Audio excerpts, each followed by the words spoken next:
Y bueno, seguimos disfrutando de este recorrido acuático y es momento de platicar una historia que no la voy a platicar yo, por supuesto, la va a platicar el cronista de la ciudad, del municipio de Centla, porque nos va a platicar una historia padrísima, sobre todo con mucha historia y cultura acerca del primer faro, fíjense bien, que hubo aquí en Tabasco y se sigue conservando y está aquí en Centla, en frontera. Maestro, platíquenos de esta historia. Sí, gracias.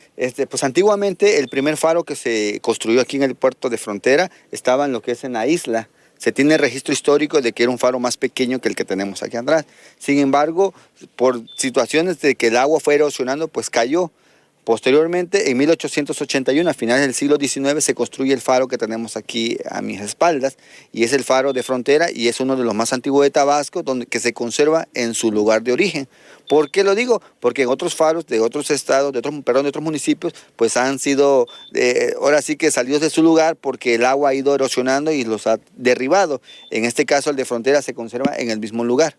Oiga, y por aquí me decía que cambia un poquito de repente, no la ubicación, sino que el mar, que ya estamos ahorita en la combinación de río con mar, ha ido llegando cada vez más cerca del faro, ¿verdad? Claro que sí. El agua prácticamente es aquí donde confluyen los dos, tanto el mar, el Golfo de México, con el río Grijalva. ¿Sí? Entonces, por eso antiguamente se le llamaba frontera aquí al municipio, porque era la frontera entre Tabasco y el Golfo de México, literalmente, ¿no?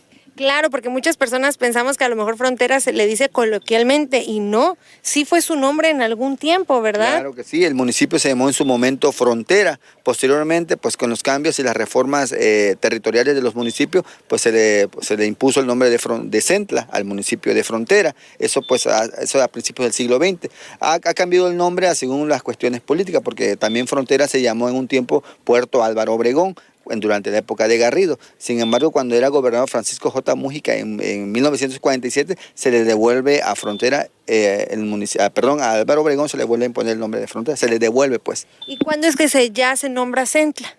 Estamos hablando de entre la época de Garrido, 1927. Y por ejemplo, maestro, ¿cuál es la importancia, digamos, de este faro al nivel histórico? Que me cuenta que es el primero que hubo en nuestro estado. Así es, porque le vuelvo a repetir, es el único que se conserva hasta la actualidad en su lugar donde se construyó oficialmente.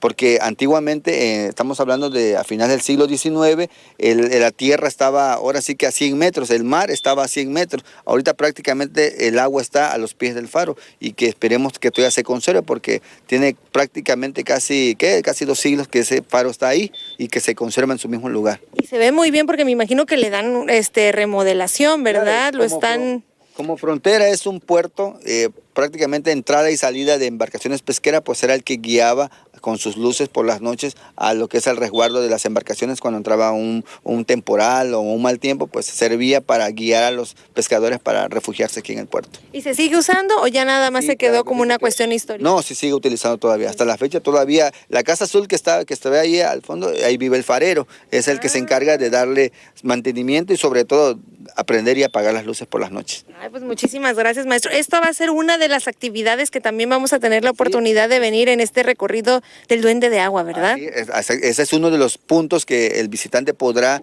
encontrar aquí en este recorrido, Vijí Uyunjá, que es la ruta del Duende del Agua. Enfrente tenemos lo que es la playa El Bosque, aquí del puerto de Frontera. Ay, me encanta. Pues nosotros vamos a seguir en este recorrido. Nos vamos ahorita a un punto donde dicen que se aparecen las sirenas, ¿verdad? Claro. Bueno, pues vamos a ver si es mito o realidad. Dice Chuchito que es mito, pues vamos a ver. Yo quiero ver, a lo mejor me sale un manatí. Seguimos aquí en Frontera Tabasco.